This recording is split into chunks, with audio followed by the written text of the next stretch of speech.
Good afternoon, everyone. Conversation Day continues here on Trini Good Media, and we have a very intriguing conversation for you, one that is particularly appropriate for the times that we're living in. How important has the issue of trust become? Specifically in the context of our conversation today, organizational culture. And we have a mixed group of experts and people with different backgrounds and experiences who are here to discourse and dialogue with us today. I'm going to start with the intros from my left. We have Anthony Bisnath, who is an entrepreneur, a food advocate, and a south of the lighthouse Dadian, Saltman, as I like to say.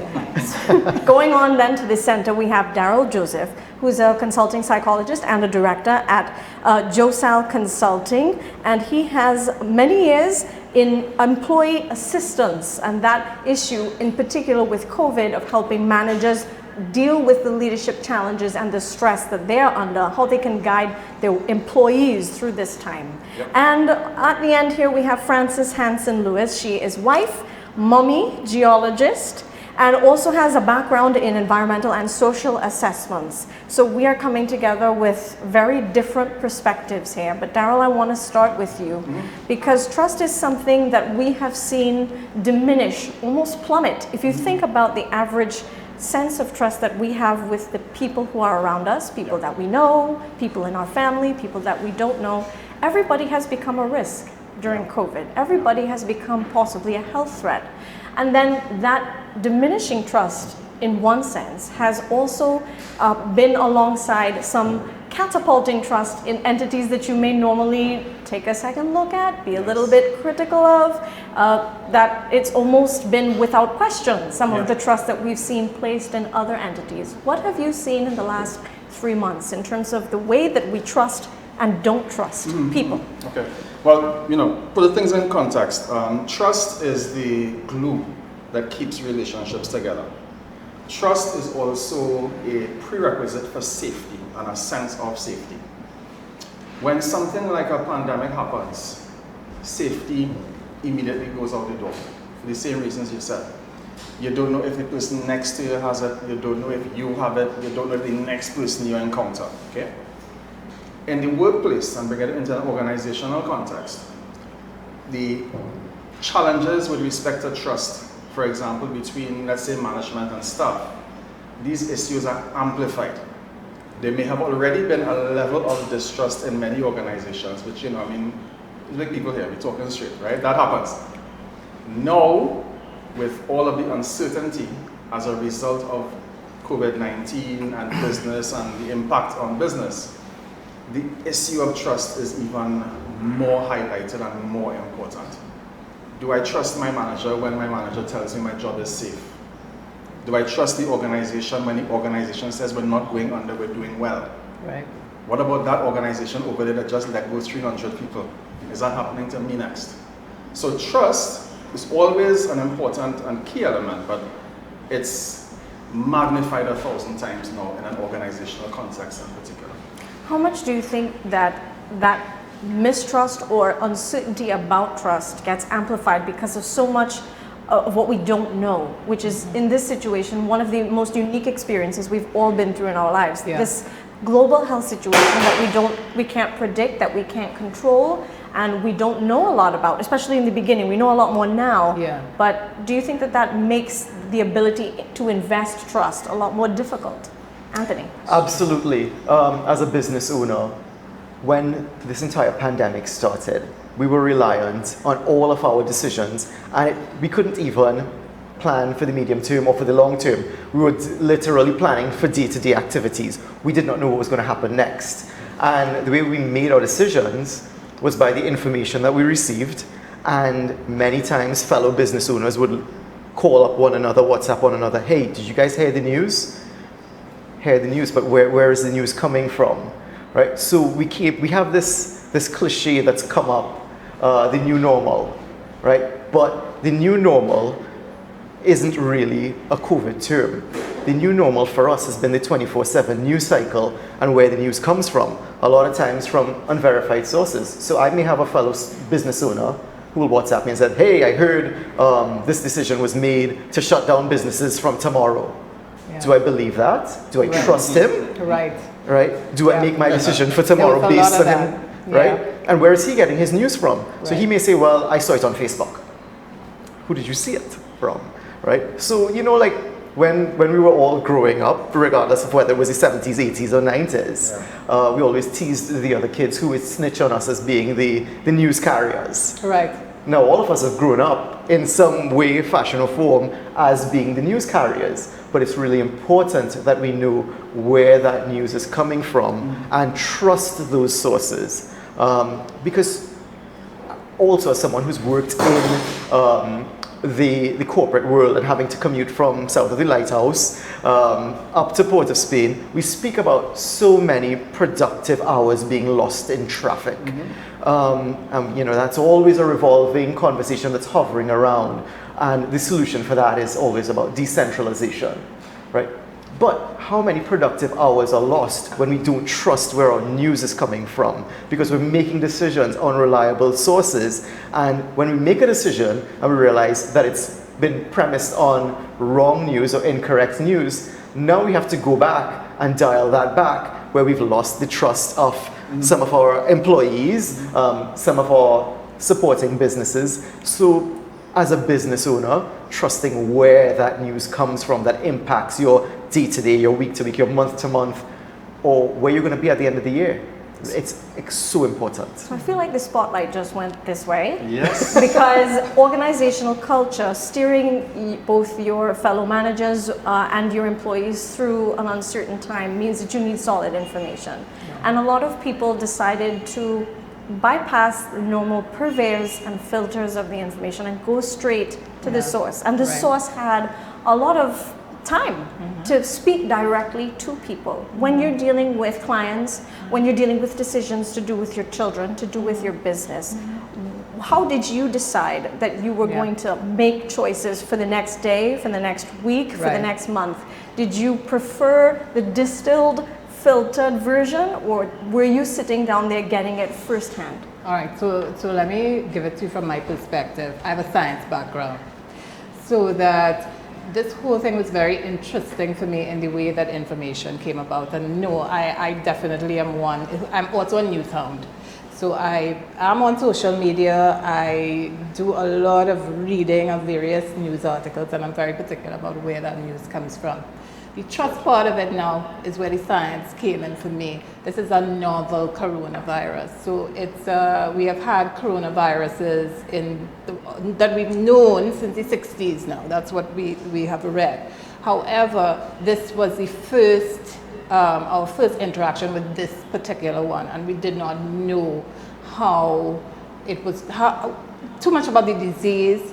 And in terms of the trust aspect of it, some of the information, and I want to go outside of the organizational thing, just coming from sources in the world, the WHO, the CDC, the US, where we always look at our cable from, and the CDC, we believe this information, and the WHO. And I personally, because a lot of it I didn't find the information was detailed enough, some of it just didn't make sense to me. For example, I watch a lot of CNN, and I love Sanjay Gupta, and I would hear him say, don't wear a mask, which didn't make sense to me. And I kept looking at, so I get news from China. I was looking at Hong Kong, Taiwan, different places, and I'm seeing that in Asia, a big part of how they were trying to contain the virus was everybody wearing masks. So I started reading more about this. I started, researching about the different types of materials and that kind of thing. And we would have discussions on my Facebook page with many of my friends who are in similar kinds of fields and that kind of thing. And people would say, no, but they say not to wear that. I say, but it doesn't make sense. Read this, read that, read. So in terms of decision making, yes, a lot of the information was, it's secondary information because I'm not collecting it myself in a lab. Right. But I went to news sources looking for things. So I would listen to the press conferences, I would listen to the local ones, the international ones. But in terms of making, it's not only the information that you're getting now, but how you're analyzing that information. And and learning to trust based on what you're reading from different sources. So I went outside of the West. We got everything from the West. We believe the West. But this time, the West was not necessarily the best source of information for this virus. It came out of it came from the Far East. The Far East was used to making decisions about this type of virus, and they turned out to have the better answers, let's be honest. So a lot of that was information filtering analysis. That's where a lot of the trust came for me. Right. In terms of my decision, yes. Scientific approach. In terms of the decision making, definitely. So with information changing then, Daryl, how do you coach business owners like Anthony, managers who have departments of people looking at them for all the answers, to be able to navigate a time when the information may change, as Frances is saying, you're getting maybe one sense one day, but something 2 weeks later is different to what was said before. How does a manager, how does a head of department, a business owner decide what their approach is in this time where things may change and still manage expectations, anxieties, and stress and engender that trust? Yeah, you have to decide what your, let's say, policy is with respect to what information you're going to trust and from which sources. Now, I think before the Black Lives Matter and the protests and the violence and whatnot came about, the biggest problem we had competing along with the pandemic was this infodemic. Yeah. Where we're receiving way too much information, this tidal wave of information, and not just the volume, but the divergence in points of view. Yeah. It's a mild flu, and only old people get it. Anybody can get it. So wasn't that just Donald Trump, or no? No, okay. No. That was the scientist in the beginning. I would love to say about that guy, but I wouldn't say it. That was the scientist in the beginning, believe it or not. This is what I had decided. I decided up front, and this is what I had been advising clients and other people. Let's stick as much as possible. This is a medical issue, and therefore it has a basis and a background in science. So let's try to stick as much as possible to verifiable scientific sources, all right? Yeah. A lot of people have just heard about the WHO in the last few months. The WHO has been around for decades. Is that true? And they've done fantastic. Wow, that's interesting. They've done fantastic work, all right? Yes, there may be questions and issues and whatnot, but generally speaking, you can trust what they say on scientific issues. Our government has, in the beginning, was daily press conferences, where certain people became heroes from those press conferences. I'm not calling names of people real calm and cool and nothing could ruffle them. Everybody knows them now and that sort of thing, So they have been, in my mind, a steady source of reliable information. I agree with that. So I personally have stuck to the press conferences we've been having. Sources like the WHO, PAHO, the Centers for Disease Control, been a little bit inconsistent. Very iffy. But that's where I have drawn my decision-making ideas from, those sources. You see the YouTube video from the doctor who is this specialist and says so. Pandemic. Huh? Did you hear about pandemic? Yes. Right? And you see the WhatsApp message you get in the night saying, everybody have to know this now, so tell everybody. You see that? How much of trust is honesty? So, especially because from a business planning perspective, you may know that if this thing goes on for another month, your business may really have to make some tough decisions. But you don't know for sure that this will go on that long. You don't know how honest to be with your employees. You want to give them a head start to be able to plan, to be able to prepare, but you don't want to scare them. How much of trust in a time like this is based on honesty? And is there such a thing as too much honesty or unnecessary honesty? That's a yes or no answer, but my personal philosophy is being very, very transparent. And I believe once you're transparent, there is no questioning or no doubting when you say something that you actually mean it, and you show it through your words, your deeds, your actions, all of the time. And when this started, we saw what was going to happen. We knew it was inevitable that we were heading for a shutdown, national shutdown. And we tried to cope with it and deal with it and prepare ourselves for it, but then it eventually came. And when it came, we were okay. When I say we were okay, yes, people were panicking. They didn't know how they're going to make their next payment, how they're going to put food on the table, and all these things. But it worked out because you saw the entire country coming together and helping people in need. And that was very, very comforting. But from a business perspective, being at home for 2 weeks initially, you're like, okay, we can do this, right? A month, I don't know about that, right? Because you know that you're going to have bills coming in. Then you realize, hold on, we're all in this together. We're going to be fine. Then 1 month turns into 2 months, and 2 months turns into 3 months. And during that period, personally, I can say that once we were in touch with everybody and all of our stakeholders, like my main supplier had COVID and was hospitalized for a month in New York. They almost died. Oh, wow. Right? And he's fine now, but we were able to contact him and he reached out to us. And you know what his question was? He's like, do you guys have food? And we're like, yes, we do. Right? And it's that genuine caring. You know, if he were to say, Anthony, well, this is the situation here, I'm not going to doubt him. I'm going to trust him, right? Because of how he's reached out. And I always say, for the 3 months, we were okay. We knew what was coming. We did all the different scenario planning situations as to what's going to happen in plan A, in scenario 1, scenario 2, scenario 3. But my business was due to open in phase 4. The Prime Minister sped it up and brought us back into phase 3. Right. And do you know when I panicked? I panicked that Saturday afternoon when he said, go for you guys on Monday morning. Because now it was time to actually execute. And you're thinking, I don't know if I'm opening on Monday, but I don't know if I'm going to have a business on Tuesday morning. Right. So we scheduled meetings with landlords and stakeholders and everybody, and went into those meetings, you know, being pessimistic, thinking the worst was going to happen, because you don't want to build yourself up and then be disappointed. And the reassurance that we got, because, for example, our landlord did not send us a letter. We knew that we were going to be liable for some portion of our rent over those 3 months, because we have our items and we have our space being secured by security guards and everything like that. So we knew it was coming. We didn't know to what extent it was coming. Right. But the approach that our landlord in particular took, I have to say that it was very reassuring. It was they tried their best to calm everybody and let them know that we are in this together with you guys. And we're not going to make any absolute decisions. There's not going to be any black and white. We're willing to operate in that gray area and accommodate persons going forward.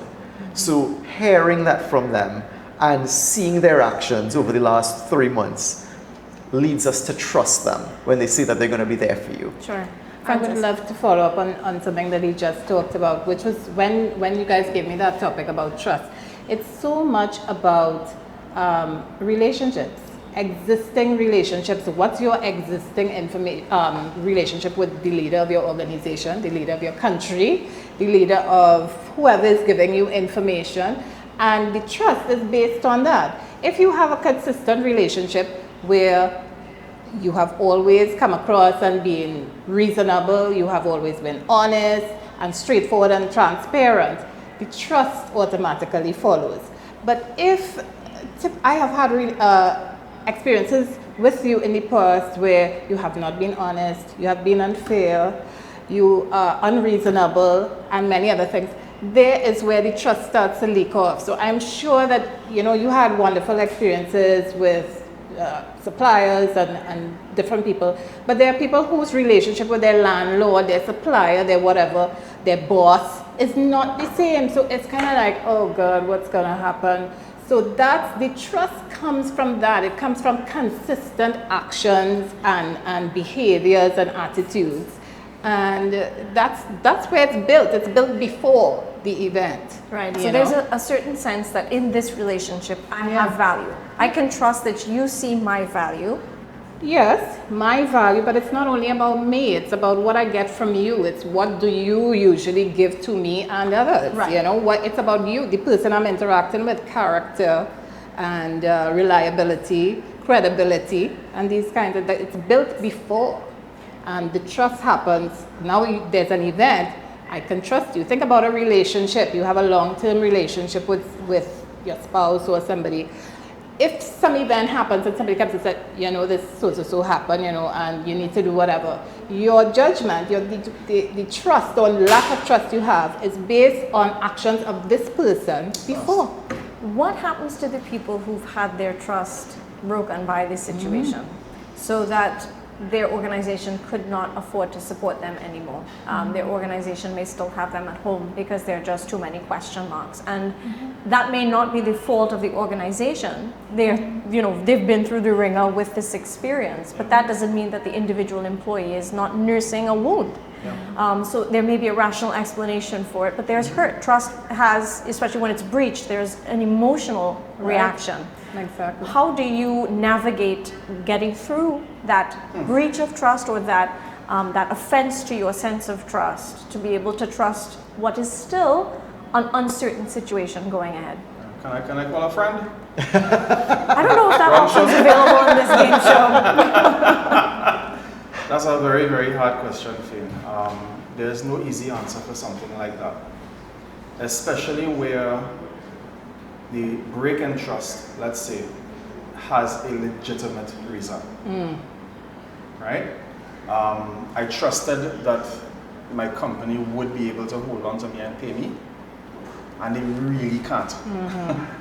You see, those situations, a lot of self-introspection needs to take place, and a lot of maybe resetting your own expectations about how much you can depend on an employer. A lot of that has to go on for that person to be able to pick themselves back up and move again. It may be an opportunity for them to maybe look at their own skill set and their own resources and see if they could supplement their income in the future with some other form of income stream. It may be, an opportunity for them to take a close look at those things. But I think people in that kind of situation are hardest hit because, it's, in a sense, it's easier if you know your manager is lying and I catch them because you just kind of have that person down as, they don't tell the truth generally. Right. But not that my trust has been eroded in a sense. You've just acted consistently. Yes. But I think it's harder for people, as I said, who are in a situation where there was a genuine reason and, the organization may have done whatever it could, tried what it could, and still was not able to hold on. That's difficult. But every experience, there's a lesson and there's something in it that you can advance and grow as a human being if you're willing to take the time and effort. And it's hard sometimes when you're going through pain. It's hard to sit down and talk about introspection and looking at the grass on the other side and that sort of thing, right? But it's necessary at the same time. So it may be an opportunity for that kind of self-work to go on. Where do you see, as we go forward, trust being something that people can parlay to continue a relationship that would have existed, for example? Coming out of this, if my job is still on the table, I'm still okay. Does that deepen my trust in you as my employer? Does that double the expectation you have of me as my manager? And for those who had their trust breached in some way, maybe because of no fault of any business owner, but just the circumstances, how do they repair the trust and be able to invest themselves in another enterprise, in another go at productive work? Faine, well, your question prior to this, and then the way how Daryl answered it, and I had this thought circulating in my head, and now it's been tied into your other question here, is that situation creates a powder keg for employees to react. Because if all of us are employed by the same company, and Daryl's retained and I am released, and we both carry out the same job, so why was I released? When Daryl was retained, right? How did they decide to hold on to Daryl and not to Anthony?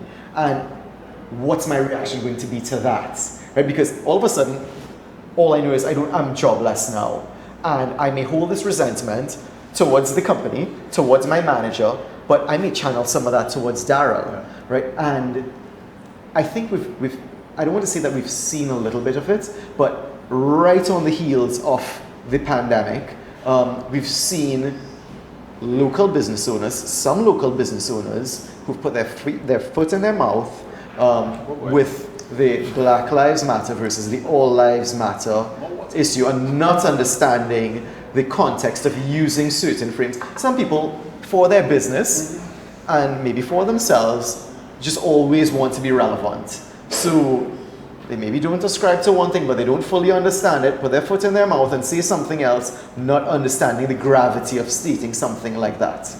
And now you have to put yourself, I, as a business owner, took a step back and thought about the employees in this case, right? How do I go to work in some of those environments if my employer is saying something that's detrimental to my well-being?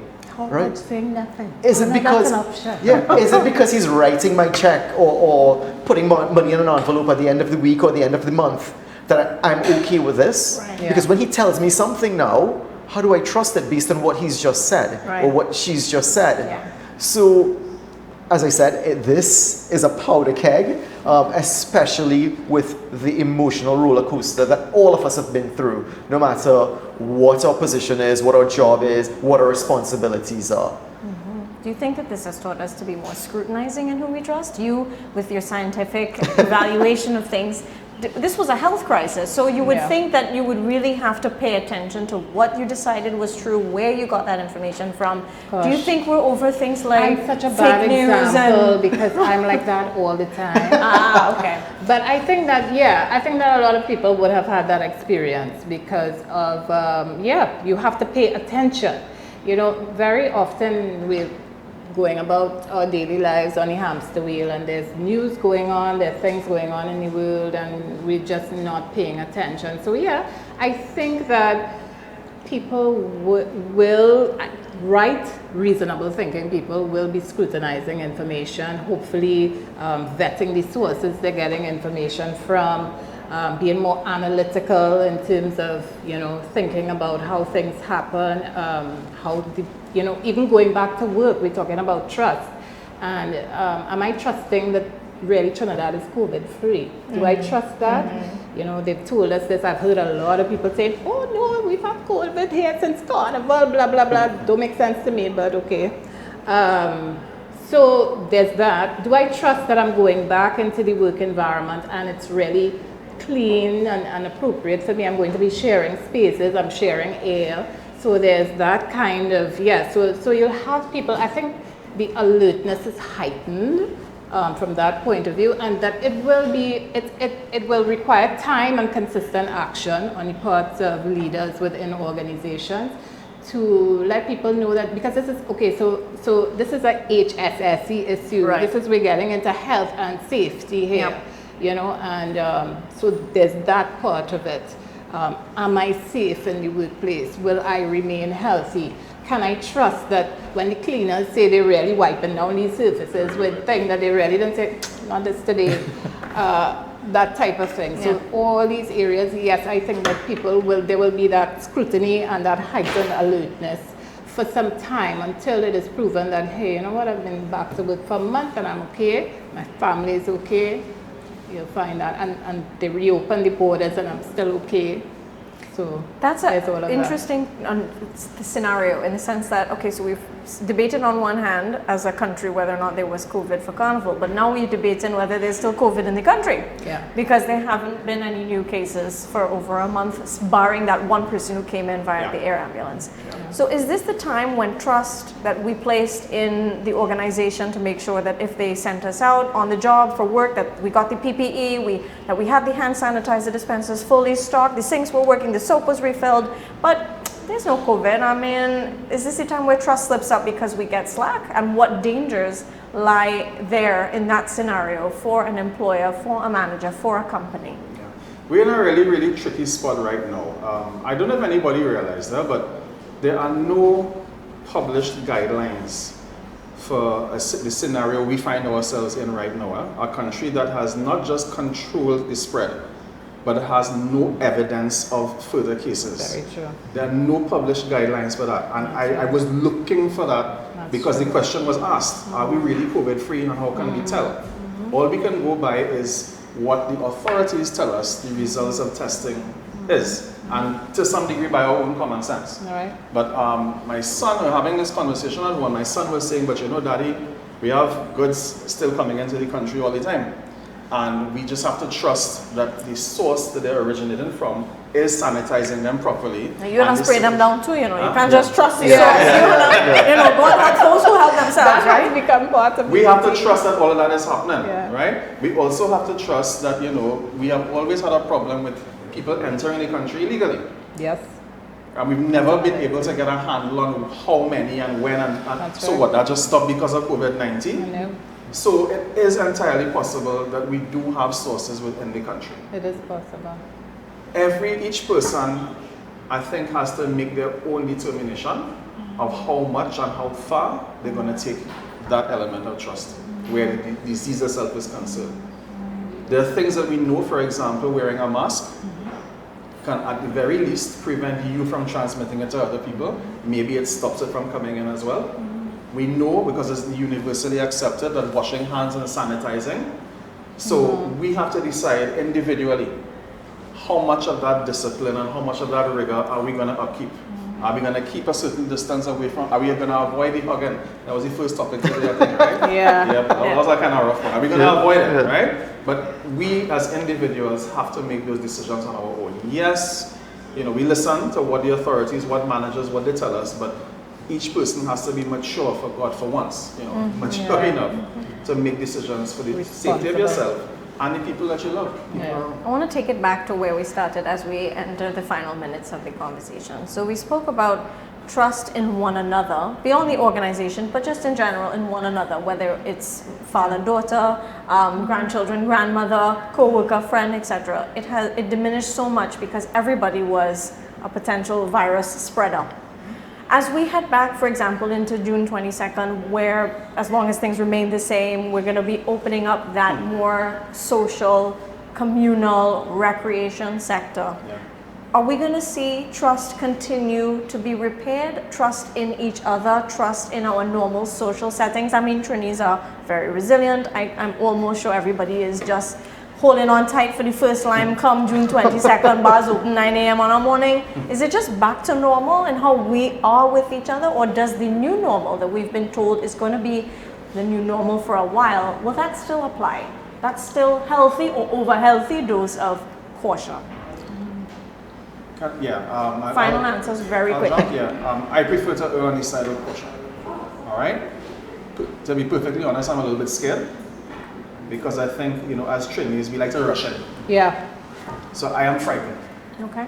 But if we do have some cases around and everybody just wants to go back to normal, I am a bit concerned about that. So I will be taking a cautious approach. Frances? I will be taking a cautious approach, but I do think that besides my normal natural tendencies, we have to go out there and we have to trust the society a little bit because of what we've been told, because of the evidence we've seen, because guess what? It ain't over. So we need to get out there a little bit, I think, do what we need to do with caution, with some measures of caution, because it is possible that we may have to come back into lockdown. So we do have to go out there. We have to socialize a little bit with the measures that we've been given, the 10, the masks, the whatever.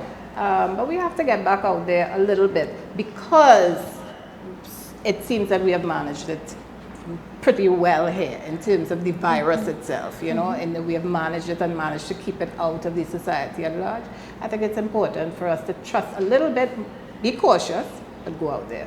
Anthony? Yeah. Yeah. I use the analogy of when you're driving, you know, you're always told you don't drive for yourself, you drive for the other people on the road. Yes. Right? And applying that situation to here. So I think it's really important that that same voice of reason that we trusted during all the health press conferences, that we do continue to listen to their advice. And if their advice is social distance, 10 persons max, maintain your spaces, follow these guidelines, why not? They got us through the most difficult part of this. And yes, we're leaving the health pandemic and now we're going to be dealing with the economic aspect of it. But we got through one. let's trust our sources to get through the other one again. Yeah. Great. Sure. And thank you all for such an enriching discourse. Thank you for trusting me to help moderate the discourse.